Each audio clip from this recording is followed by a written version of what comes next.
오늘은 지난 오피스텔 및 상가, 집합 건물의 관리단 구성이 왜 중요한지에 대해서 최종적으로 정리해 보았습니다. 수익형 부동산 투자자라면 오늘 내용 끝까지 살펴보시기 바랍니다.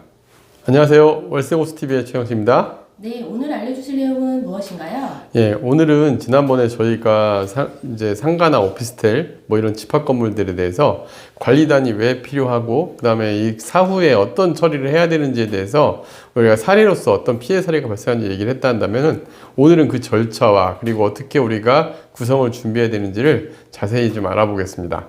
지난번에 저희가 얘기했던 것 중에서 조기 관리단 설립이 필요한 이유를 이제 얘기했었는데 오늘도 사례 하나를 더 설명을 드릴게요. 실제 지금 저희 마곡에 있는 오피스텔 현장이기도 하고 한 시공사에서 우리가 잔금을 할 때 어떻게 하냐면은 이제 그 잔금할 때 필요서들을 등기를 하기 위한 서류들을 시행사에서 받습니다. 보통 보면은 분양받거나 하게 되면은 신규 이제 분양받을 때 그때 입주를 앞두고 잔금을 할 때 서류 같은 걸 받는데 제가 사례로 보여준 것처럼 위탁관리 운영동의서라는 걸 꼭 받아요. 왜냐하면 처음에 이제 관리단이 형성이 안 되면 시행사나 이제 그 시공사에서 위탁관리회사를 먼저 선정할 수 있게 돼 있어요, 법적으로. 그러다 보니까 저 위탁관리 동의서를 받는데, 근데 시공사 측에서 초기에 위탁해서 선정을 해서 이렇게 관리단을 맡기면 좋은데, 그 다음에 이제 이거를 우리 소유주들이나 입주민들에게 관리단 구성을 하게끔 도와주고 초기에 빨리 관리단 세팅이 돼서 소유주가 원활하게 가져오면 이게 이제 우리가 법적으로 완벽한 관리단 형성되는 방식인데, 근데 대부분의 시공사나 시행사들이 여기 관리단에서도 이권이 발생을 하거든요. 여기에 관리 인건비라든가 또 관리회사의 이익이라는 게 발생하다 보니까 많은 시행사, 시공사들이 자회사로 관리회사를 두고서 운영하는 경우들도 많습니다. 그러면 처음에 초기 위탁회사를 자기 자회사가 운영을 하게 되면 여기서 인건비를 부풀리거나 여기 소유주들이나 입주민들은 호실당 몇천 원, 많게는 몇만 원까지 관리비를 더 내는 경우가 발생을 하는데 이때 이익들을 많이 챙길 수가 있기 때문에 시행사, 시공사들에서 이 관리세를 두고 계속적으로 관리를 원하는 거죠. 그리고 이제 그러면 소유주들이 좀 불합리하니까 관리단을 이제 제대로 구성하고 이제 그다음부터는 이제 우리가 관리단을 가져오겠다 하면 솔직히 오피스텔이나 상가는 실거주하는 사람 별로 없다 보니까 소유주들의 모임을 만드는 게 되게 어려워요. 그리고 각 호실별 연락처도 없다 보니까 관리회사에서 만약에 이 시행사에서 위탁한 관리회사에서 이걸 방해하거나 하면 실제로 관리단 구성하는 게 굉장히 어렵습니다. 누군가가 나와서 전 호실 다 연락처를 등기부등본을 떼서 우편을 보내고 이런 어려운 과정을 겪게 되거든요. 그러다 보니까 저희 마곡에서도 한 10년간 가까이를 관리단이 구성 안 된 건물들도 있었고 그때 하자보수나 이런 게 안 돼가지고 되게 어려움을 겪었던 사례들이 굉장히 많습니다. 그래서 조기에 우리가 분양주들 협의회라든가 관리단 구성이 굉장히 중요하다는 걸 계속 다시 한번 강조해서 말씀드립니다.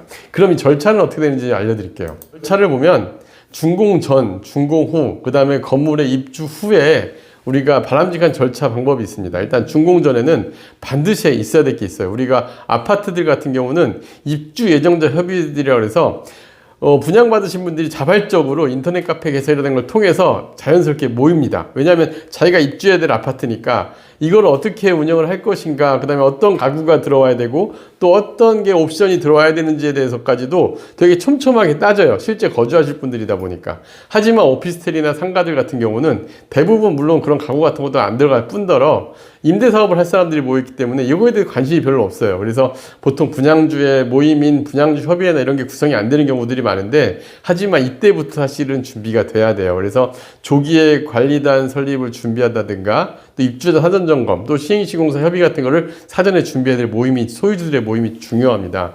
만약 이때 형성이 잘 되면 실제로 그런 데들도 있어요. 이렇게 형성이 잘 되면 인터넷 카페 개설이라든가 인근 부동산 분양을 통해서 인원들을 확보해가지고 최대한 많은 수들을 모으게 되면 한 전체 분양주의 한 20-30%라도 모이잖아요.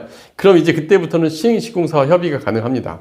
그럼 이 모임 단체 이름으로 이제 건물을 지을 때부터 옵션 같은 것도 협의를 하고 또 이제 입주 후에 관리회사를 어떻게 운영할 것인지에 대해까지 사실 사전에 협의를 하면 가장 완벽해요. 그리고 이 상태에서 관리단 설립을 준공과 잔금과 동시에 바로 진행을 하게 되면 우리 소유주들의 마음에 맞는 위탁회사와 관리권 계약을 하게 되고 또 소유주들 중에 대표인격인 관리인도 빨리 구성을 하고 이 관리인을 또 우리가 견제할 수 있는 관리위원회까지 구성할 수 있는 거를 적극적으로 가져갈 수 있죠. 이렇게 되면은 사실 정상적으로 관리단이 구성이 되면 사실 아파트보다 크게 막 관리비가 비싸다거나 그러지 않을 수가 있어요.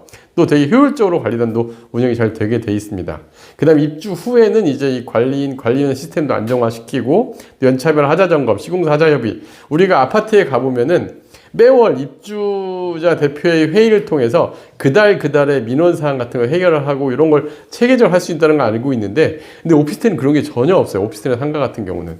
그래서 이런 것들도 잘 구성이 되면 아파트처럼 할 수가 있거든요. 그래서 이런 절차를 많은 분들이 했으면 좋겠어. 오늘 내용도 제가 사고 끝이 아니라, 그리고 사서 임대소득세를 받고 끝이 아니라 우리 건물의 공용구역, 그 다음에 우리 건물의 관리를 위해서는 꼭 관심이 많이 필요하다. 이런 점들을 반드시 이해해 주시면 좋겠습니다. 관리인, 관리단, 관리위원회라는 게 있는데 이 용어에 대해서 여러분들도 아셔야 돼요. 관리인은 이게 집합건물법상의 관리인은 우리나라 대통령이라고 보시면 돼요. 이게 행정의 모든 책임을 지는 사람이 관리인인데, 통상 이 집합건물법은 되게 촘촘하게 되어 있지 않다 보니까 관리인, 관리위원회를 안 두고 있는 경우도 많습니다. 그래서 막 관리인은 아무나 할 수 있어요. 소유주가 아니어도 할 수 있어요. 그리고 이런 걸 악용을 해서 시행시공사에서 관리인을 하나 내세우고 맘대로 일을 집행하는 경우가 많습니다. 하지만 소유주의 대표자가 한 명이 관리인이 되고, 또 이제 이거를 업무를 의결하고 또 감시를 할 수 있는 관리위원회만 구성이 되면 실제 모든 업무가 이 소유주들의 의견이 다 반영이 돼서 운영이 될 수가 있거든요. 근데 이 관리단, 관리위원회, 관리인, 그냥 이 정도만 아셔도 사실은 충분히 운영이 될 수 있습니다. 그래서 반드시 관리위원회가 있는 관리인이 구성이 돼야 된다. 그래서 저희가 보기에는 이런 정도 시스템만 아셔도 여러분들이 충분히 운영이 가능하다. 그리고 이제 아파트 입주자 대표에는 되게 체계적으로 잘 되어 있는데, 제가 보기에 상가나 오피스텔도 아파트 입주자 대표의 운영 체제 방식으로 동일하게 가져올 수 있습니다. 이걸 관리 규약이라는 데 규약해서 운영할 수가 있는데, 차이는 결국은 그거 같아요. 그 실제적인 소유자의 의견, 그리고 실질적인 임차인들, 살고 있는 사람들의 어려움을 해결해 줄 수 있는 체계가 갖춰져 있느냐, 이 방식의 차이인데요. 제가 차이는 제가 화면으로 띄워놨는데, 가장 큰 차이는 그거예요. 세밀하게 법적으로 가정돼 있어서 입주자들의 의견들이 잘 반영될 수 있게 됐냐, 없게 됐냐 차이인데, 관리위원회가 구성되어 있고 입주자 대표에 해당하는 관리위원회가 구성이 되어 있고, 또 관리인이 관리회사를 관리 감독할 수 있게만 되어 있다 한다면은 큰 문제는 없는데, 이까지의 과정이 앞에 얘기한 절차들이 절차대로 운영이 되느냐, 이게 가장 중요한 것 같습니다. 그 다음에 이제 중요한 건 사실 이거예요. 우리가 관리단이나 입주자 대표의 구성이 되면 제일 중요한 것 중에 하나가 하자 책임을 갖다가 체계적으로 하느냐. 관리단이 처음에 구성이 되면 관리비를 절감하는 것도 중요하고 공용구역도 잘 관리가 중요한데, 우리가 그 시공사의 하자담보 책임이라는 게 기간이 있습니다. 보통 법적으로 정해진 2년, 3년, 5년, 10년 차의 하자 기간 동안 하자담보를 할 수 있는데, 우리가 이 내용을 자세히 보다 보면은 인테리어 관련된 자자나 하자들, 우리가 시간이 지나면 자연적으로 마모될 수 있는 것들은 보통 2년 내에, 2, 3년 내에 다 끝나요. 그래서 미장공사나 뭐 창호 유리공사, 뭐 타일공사 이런 건 보통 2, 3년 안에 끝나기 때문에 이때 하자를 잘 챙겨야 돼요. 안 그러면은 이게 2, 3년 지나가 버리면 이제 이걸 모든 사람들, 소유주들이 다 이걸 다 수리라고 해야 됩니다. 그런데 관리단이 형성이 안 돼 있으면 이걸 못 해요. 그래서 처음에 입주자 하자담보라든가 이런 거를 체계적으로 관리단이 1년차 하자, 2년차 하자, 3년차 하자, 5년차 하자를 하나씩 챙겨가면서 하고, 5년 정도 됐을 때 통상적으로 시공사하고 이제 하자 담보 금액 가지고 수리비를 갖다 협의를 해서 최종 수리비 몇 억씩 이렇게 받아내기도 합니다. 그래서 이런 부분들은 관리단이 구성된 것과 안 된 곳은 천지차이예요.